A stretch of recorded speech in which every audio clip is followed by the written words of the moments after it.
Good afternoon, everyone. This is Inge. I'm back, and today I want to show you how I make grungy backgrounds. I've been playing, as you can see. I've made a couple different color combinations for fall, for the little industrial personas. Nice and grungy. Yeah, this is not a background if you like clean and smooth, but this is definitely, if you like color, if you like to get your hands dirty, this is the background for you. And some of the color combinations I got very inspired here by this little girl, and I wanted to look if I had these colors. So today I'm going to show you how I do this. What do you need? You need a couple of colors that fit together. It doesn't have to be paper artsy. I've also, like this one, I've made predominantly with this distress paints, and I will give you the colors. Brushed corduroy, gathered twigs, rusty hinge, and aged mahogany. And because I thought it was a bit too much, I put a little bit of nougat on top of it. But because there was still a little bit of brown shed on my brayer, it turned a little bit pinkish. The thing with these paints is that they dry a little less fast than these, so you have to wait in between, otherwise you will end up with getting one mixed color, and that's not what we want. What we want is, and I hope you can see, is like these layers, the brushed corduroy, then the rusty hinge, a little bit of aged mahogany. There's some gathered twigs in between. I can't really pick it out, but this is what we're going for. These I made with all of them with Paperartsy. You can use 4 colors, you can use 6 colors. It doesn't really matter as long as you have a little bit of variation in your color depth. And I will show you what I mean. I'm going to recreate this one. And for that, we need sea glass, stone, dusty teal, caramel, toffee, and even a little bit of French roast. And as you can see, I'll put it like this. All these colors go really well together. You have a light tone, you have a medium one, slightly darker. This is the very darkest, but what I've done here is you can barely see it. See? Just a little bit. And I will use this later on to for stenciling or to stamp with. And you can also use the lightest color to stamp with. Don't forget that. So, and then like a, how do you say that? A pop of color. You also need a light one and a more dark one. And these also go well together.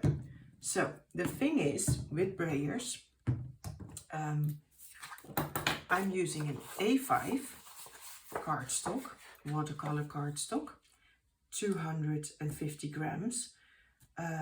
You need a small brayer. You have these big ones, and then your page is full, and you will not get that effect.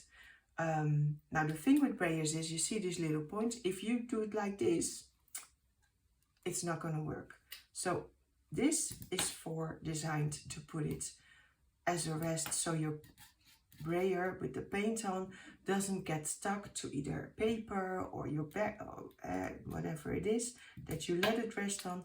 Because if you let it rest on paper, it will tear, and it's really hard to get rid of that.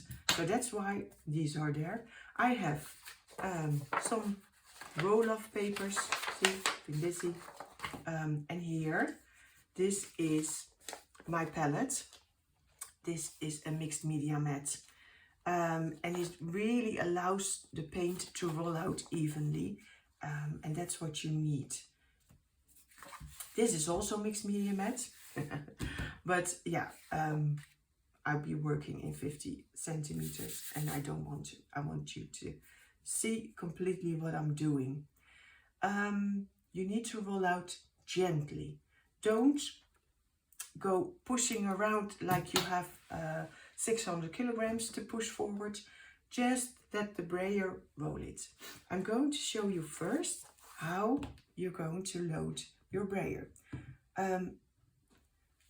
What the colors you start with matter. Here I started with all the browns and then later added the greens. Here I started with the greens and then I thought, wow, that's beautiful. I just added a little bit of the browns later. I didn't even add the French rose. So doesn't matter what let's just start with the sea glass. Now your lightest color, you need a little blob like this. You can always add more. That's okay. If you have anything left, just brayer it off or keep an extra card handy so you can use that. And then the brayer itself. What I do is I'm going to roll it in one direction until it is completely covered. And I'm not pushing, because if I push, I'm already losing paint. So I'm just loading up my brayer. Here's my card, and I gently roll off, back and forth. Can you go like this? Yes, you can. I don't like that, because then I get all the, so I just do it in one direction. Then I go back to the mixed media matte and I pick up paint again. Then I turn it around. I'll start here in the corner. And because my paint is already getting low, I'm starting to put a little bit more pressure on here. And I can do this because this is also a light color. If you have a really dark color, I'm just going to add a little bit more because it's clearly not enough. If you have a really dark color and you put a lot of pressure in, sometimes you get this. I don't mind because that's the whole process, but if you do, you have to get over with the light colors again. And that's it. I'm just going vertically or horizontally. Then I'm going to turn my page because here we need to do a lot more.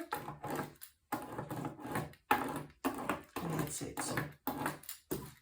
Just until you're happy.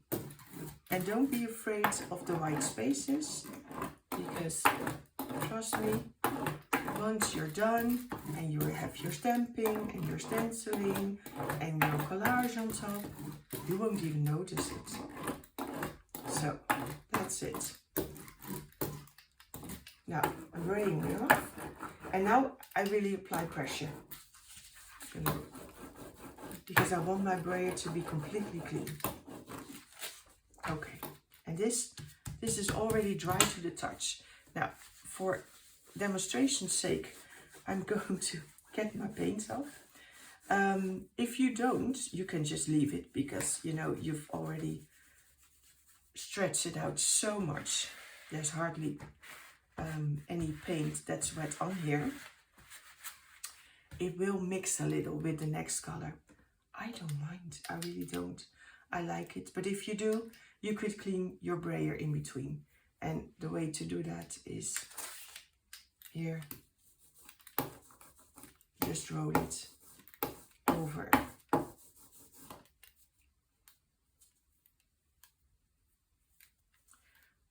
Oh, it's a good thing this happens. I usually just use this for the Paperartsy. And now I have used for the first time with the Brayer the distress paints. And what I see is that there are sort of like lumps appearing. It just adds to the texture. But if you want to really clean this, all you have to do is break it off and just leave it. You see here, there's a lot of paint on here. You can just soak it overnight in water with a little soap detergent and then clean it the next day. Then the paint goes off much easier. Okay, my next color is Dusty Teal. Now, this is a dark color, so I'm not going to use as much because, well, we could always add more, but I just want a little bit of, how do you say, a little bit of detail. See? Because if I use just as much as I did from the sea glass, then all of this will be gone. It will be completely. And what you could also do is like do the edges, because that's really cool. And that you see, and then you put a little bit extra pressure. I'm gonna do this here as well. But I almost like I'm putting pressure on the edge. And that's it. Rolling it off.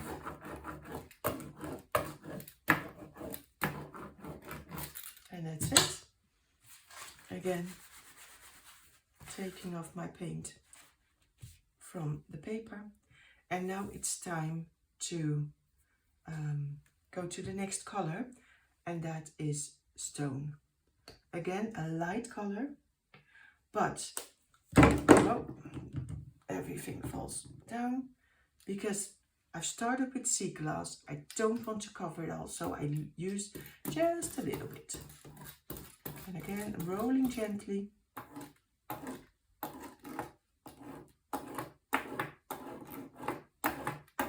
And there you go.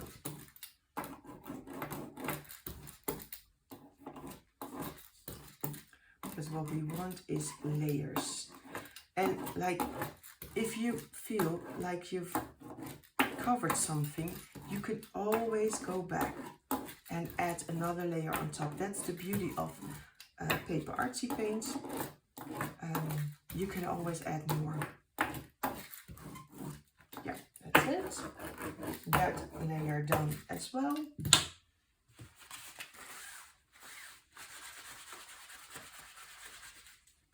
Okay, next color is Caramel. This is a very vibrant color. So I'm not going to use a lot.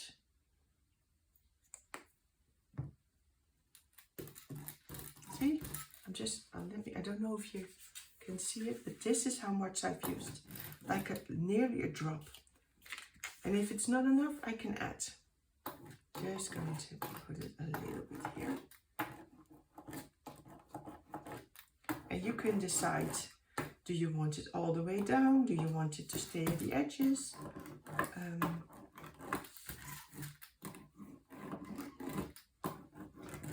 Oh, I really like this. See? Such a subtle. And then again, this is what is left. Rolling it off again. Cleaning this off. And then for the next color, Toffee. Now Toffee is a nice dark one, but I really like what we're doing here. So again, just a little bit. And this much goes such a long way.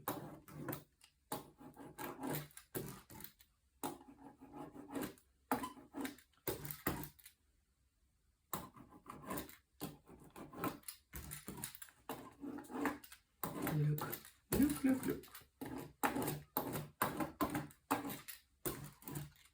Yeah. I don't know about you, but this is my favorite so far. Absolutely love it. Now, the last one is French Roast. I see that I lost a little bit of the dusty teal. So before I add the French Roast, I want to add a little bit more of the darker teal. And this is it. This is how much I will use.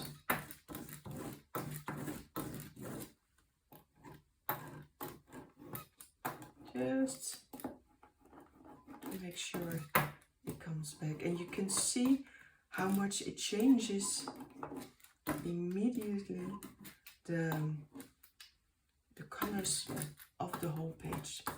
It just gives it, oops, see, that's it. I'm really sort of doubting whether I should add a little bit more stone. I think I will put it here. Let me roll this off completely. There's hardly getting any paint left. See? Getting off my brayer. That's it. And just on those places where I think, yeah, I need to put in some, yeah, some quiet spots, I would say, but it needs a little bit of this. What do you guys think? I like that. Now, then the French Roast, just the tiniest of amounts.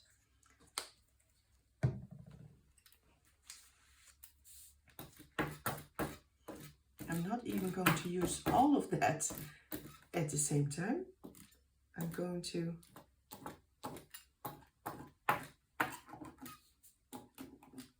I like to stay at the edges with that.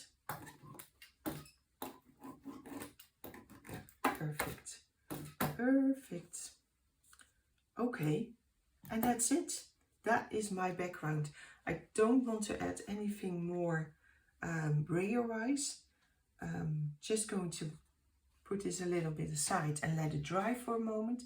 And I mean like 2 minutes and it's already dry, so we don't need a lot.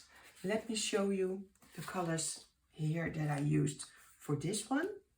That was Haystack, Caramel, Toffee, and Brown Shed. And if you think that this is too brown, you could use, instead of that, Clarinet. It's a sort of purplish red, but it goes really well with these warm colors. These are all opaque and this is translucent, so it will show the color through. Brown Shed is also opaque, so that's why it completely covers the thing. That's one thing you need to keep in mind when you are doing this. Is my color translucent? Is it opaque? And you know what? I would just say, go try it. And if you don't have Paperartsy Fresco paints, you have, I don't know, maybe a normal acrylic, just go try it. Just be aware that normal acrylics, even though they dry fast, they don't dry as fast as these paints. So you need to get, you need to wait in between the layers or you'll just get mud. And that's not what you want. So what you can do is just apply one layer, put it aside, get your next one, do that, and then by that time, maybe it's dry, or use a heat tool and then dry in between. That's also an option. Those are for the autumn. This one, look, we use the same colors, and look how different it is. I mean, I love that. Every time you play with them, you get a different results. I mean, how cool is that? Let me show you with the image that I thought. I mean, next video, we're going to make something pretty out of that. Now we have this. what else are we going to do with it? Well, we could add a little bit of texture. These paints you could also use with rubber stamps. Normally, paints and stamps don't really go together because the paints dry out the stamps. I would definitely not recommend using cheap, how do you say, the clear stamps, because it will ruin it. But if you have good quality rubber stamping or good quality clear stamps, you could definitely do it. Now, for me, yeah, I love this. It's very grungy. So this is one thing. And then what I do is I always make sure that I have a baby wipe ready, because as soon as I'm done stamping, the first thing I do is clean my stamp before anything else. So let me show you how I do that.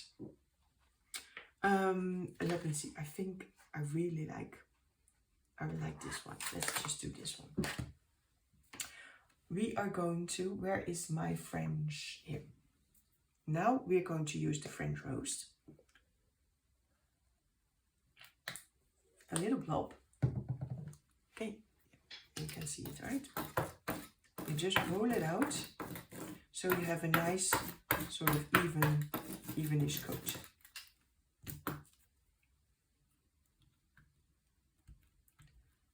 Then you take your stamp and you press it down. It's very, very faint.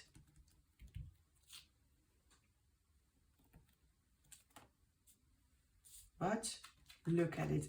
And if you were to stamp this in ink, you would not get this kind of imaging. So it gives such a beautiful, gorgeous, extra texture to your background. Now, again, we need to clean it, because the thing with Paperartsy paints is also that it has extra texture. So it will really ruin your stamp if you don't clean it off right away. So that's it. Now, another thing that we could do, stamping with white. It doesn't, this is a bit too white, but I think, let me see here, this one. Let me show you how that works. Roll it up. And you need, obviously, a clean brayer for this, because otherwise your white is not going to be as white anymore. But white ink is very difficult to get like a good solid imprint. Let me clean this. And most light colors are. So that's why. Oh, let me do this. Now, am I going to use white or am I going to use Noga? No, I'm going to use white. This is an oldie. It's almost empty. So let me do this. Yep. Now, again, what you could also do is just brayer it on, especially on like a stamp like this that's on a block. You could just seriously do this.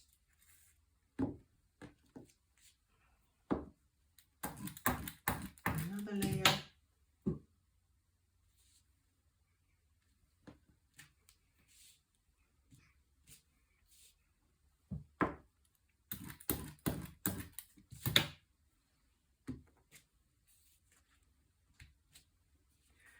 You could not get this with a white ink.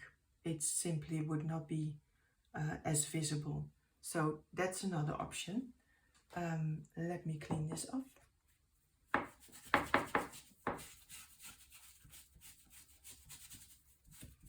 Especially with this detailed stamps, you need to make sure they're clean.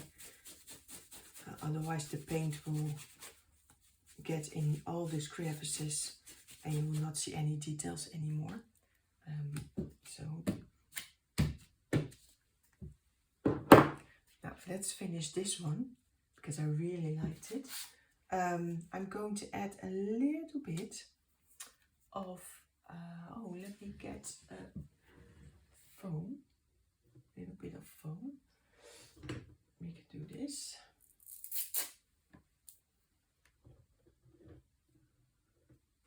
There we go.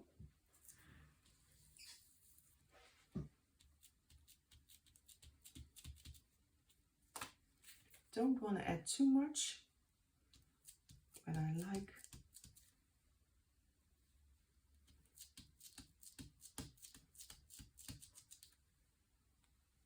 it's barely visible.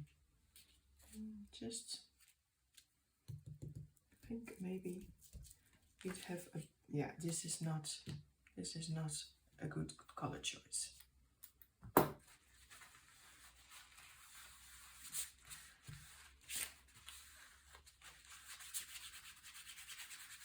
Okay. This is why baby wipes work better. I'm always having a mess, guys. It's horrible. That is why I would definitely advise you, if you're going to do this, make several. Don't get everything out for just one and then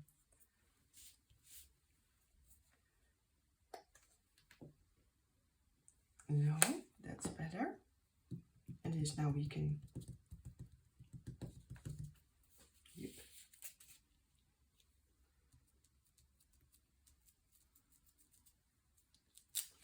Yeah, that's much better. You can see that so much better.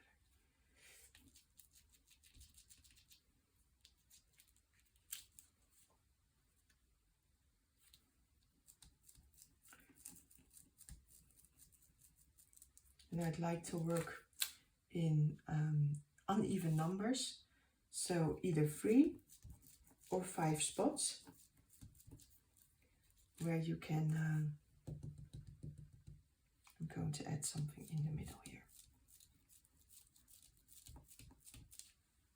Yeah, totally. And that's it, guys. Girls, mostly girls. This is my background. And how we made it with Paperartsy paints. But again, use what you have. Look for the colors. And if you, like for instance, you have a dark color, but you don't have a light color, you can just add white and make that light color. It's perfectly fine. So in theory, if you have maybe 3 colors, you could come a long way. And then make sure you have dark colors. Just add a little bit of white and look what you can achieve. Well, thank you for watching, and in the next video we're going to turn this one into something beautiful. Thank you. Bye bye.